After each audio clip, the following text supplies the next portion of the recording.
In September 2024, a TikTok user, whose account has since disappeared, began uploading a series of disturbing videos that quickly gained attention. Many viewers doubted her claims. Others weren't so sure.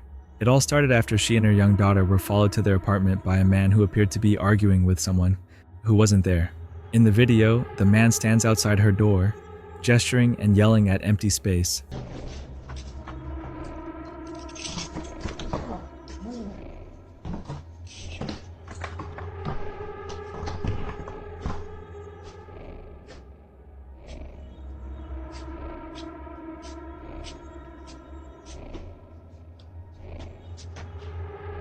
I just called the police. Get out front of my door.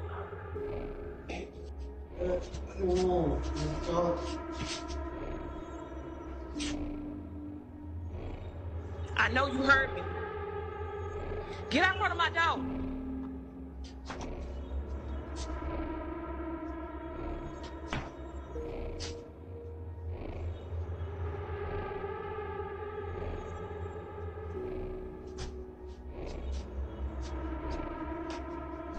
This is the last time I'm gonna tell you. Get out front of my door right now. The police on the way. Go.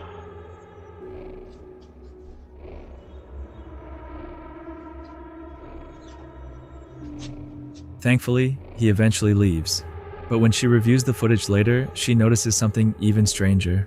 Across the hallway, the door to a vacant apartment slowly opens and then shuts by itself. No one is visible. That's when things stop feeling like coincidence. Y'all, so here's an update on what happened in the ring camera footage when I was with my daughter the other day. And they stole my ring camera, but that's another story for another day. Anyway, y'all, in the 3 years that I've lived here, I have never seen this door come open. Ever. Like, anyway. Look at that. But in the video, you saw the door just came open. Who opened the door? Like, look at that. Like, pitch black. Like, make it make sense. Like, how? How? She reports the incident to the landlord, who sends a maintenance worker to check the supposedly empty unit. You say the light works? Y'all, he said the light works. Oh, Lord.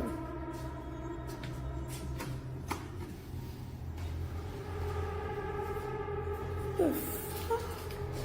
What is that? He's over here. Y'all. What the hell is going on? Y'all see all these little kids?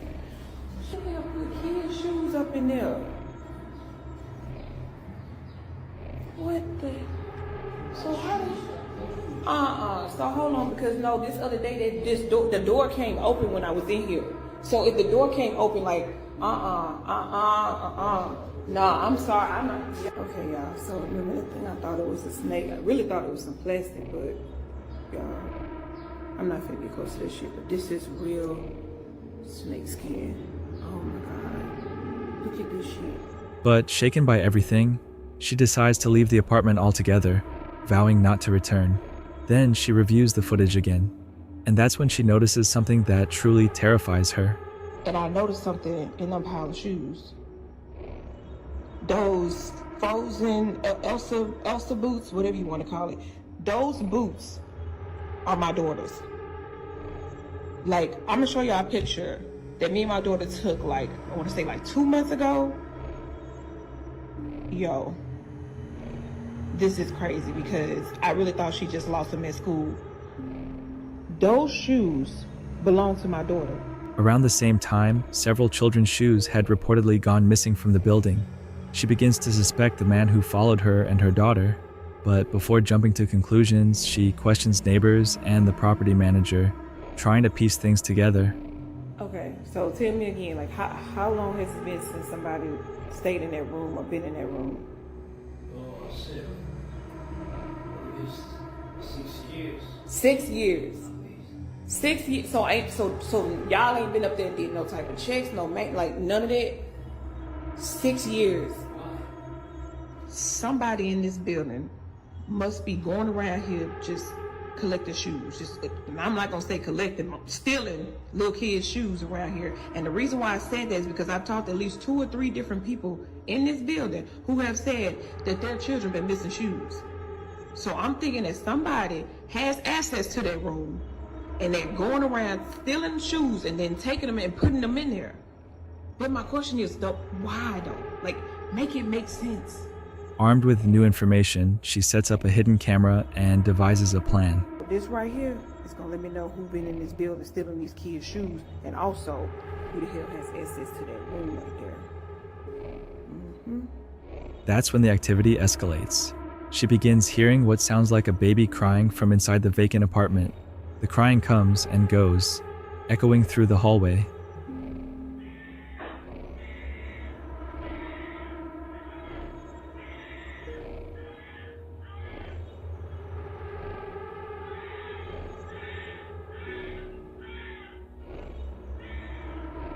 Strangers are occasionally seen on her floor, but no one falls for her trap. Then, 2 days later, she captures something chilling.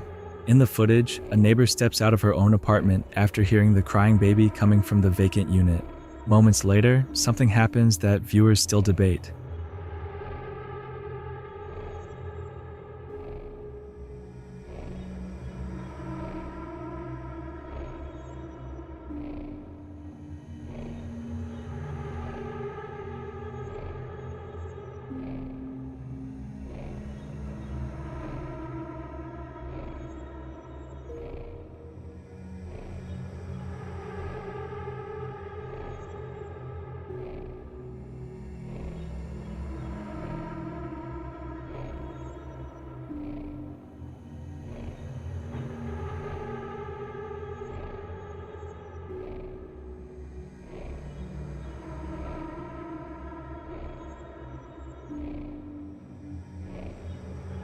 A child's shoe, resting in the hallway, moves completely on its own.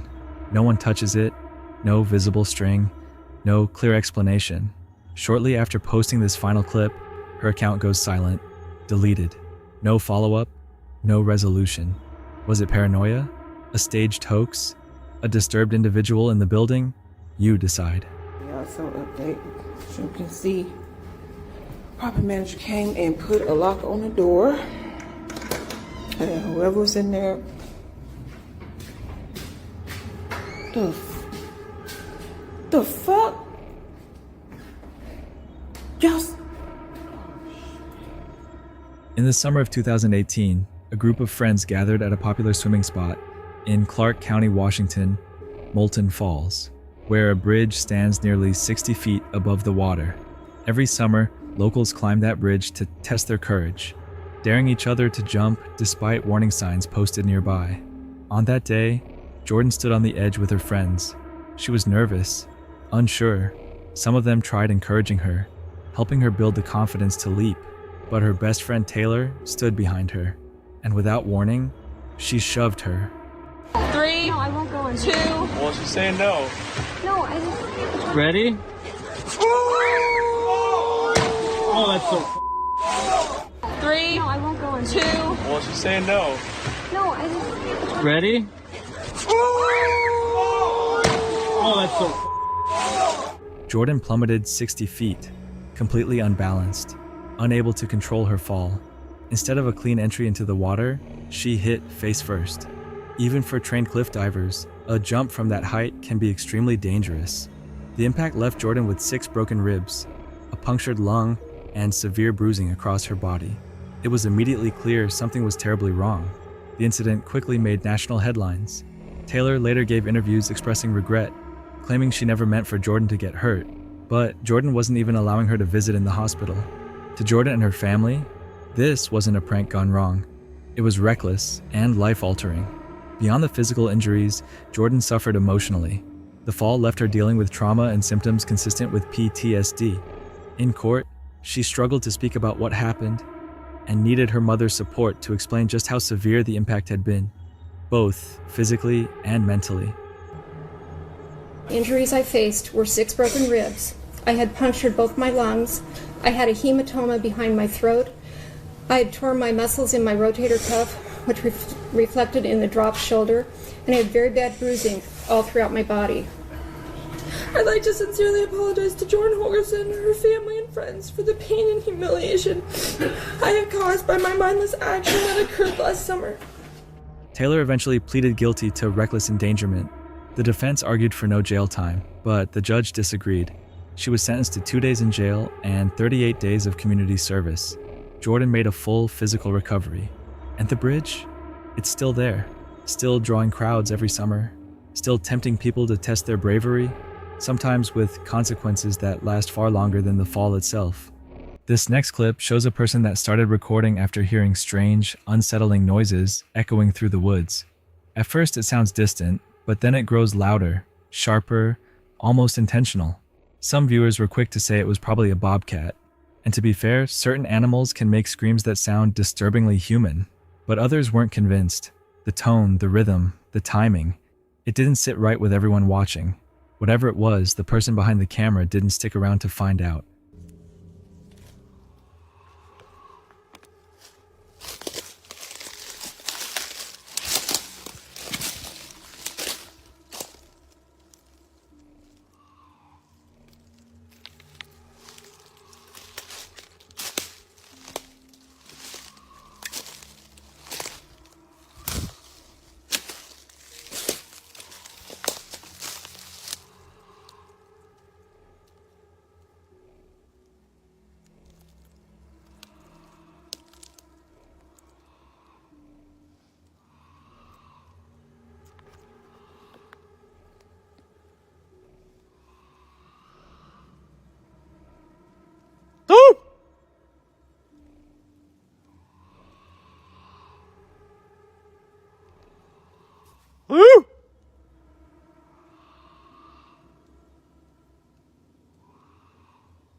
After capturing the sound on film, he quickly backed away and left the area.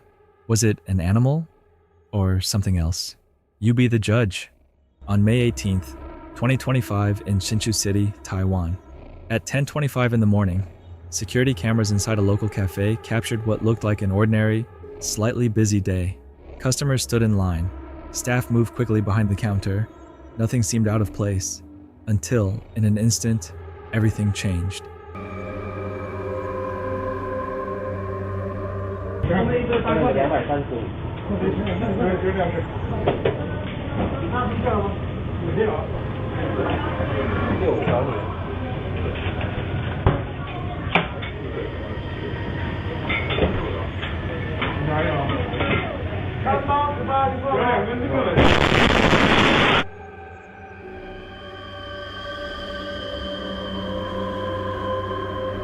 Without warning, a vehicle came barreling through the storefront. The SUV had reportedly sped through a red light before suddenly accelerating, losing control, and crashing directly into the cafe. Before impact, it smashed into 3 parked scooters outside. Then it tore through the front of the shop, striking 2 women inside. The footage is too graphic to show in full, but the aftermath was chaotic. Customers scattered, staff rushed to help. What had been a calm morning turned into a scene of shock and devastation within seconds. Authorities later confirmed the driver, a 47-year-old motorist, showed no signs of alcohol impairment. Investigators also ruled out mechanical failure. As of the latest update, the cause of the sudden acceleration remains under investigation. For the people inside that cafe, it was just another normal morning. Until it wasn't. On January 22nd, 2024, 81-year-old Janet Sauer called 911 from her mobile home park in Florida. Her words to dispatch were alarming. "People are dying over here." Then she abruptly hung up. With limited information and no way to confirm what was happening, officers were sent to the scene along with EMS as a precaution. Body camera footage from that night shows officers approaching Janet outside her home, trying to understand the situation. At first, it appears to be a welfare check, confusion mixed with urgency. But within seconds, everything changes. You okay? Yeah, What's going on? I don't know. Yeah. You have any lights on in your house? You must wait with the fuse. Okay. Can you turn them on for us? I can't see in here. I'm not turning them off. What's that? I'm not turning them off. Traffic for us. I don't think so. Okay. Why would? You don't like the lights on, or? Oh, 3. Yeah.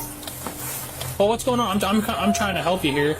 So I'm just trying to figure out like what's going on so we can help you, right? Well, I thought I heard somebody down by the wall. By the wall? Janet said that you can head in. The front wall? Where's that at? By the gate?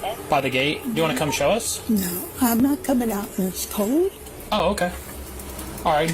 What are you holding in your hand? Nothing. What's that? No, I'm asking what you're holding in your hand, Jen. You know, I really, Well, you're holding your hand behind you. That's why I'm kind of nervous. well, break your hand off. Okay. Okay. Well, I'm just a little trying to figure out what you got in your hand right now because I can see something in it. Without warning, Janet pulls a knife from behind her back. An officer immediately retreats and, perceiving a threat, opens fire. Janet did not survive. An investigation was launched following the shooting. Public records indicate the officer was placed on administrative leave shortly after the incident, which is standard procedure in officer-involved shootings. However, detailed findings from the investigation have not been widely released. According to Janet's daughter, her mother had been experiencing significant mental health decline in the months leading up to the incident, possibly related to age-related cognitive issues. What began as a frantic call for help ended in tragedy, a situation where confusion, fear, and a split-second decision changed everything forever.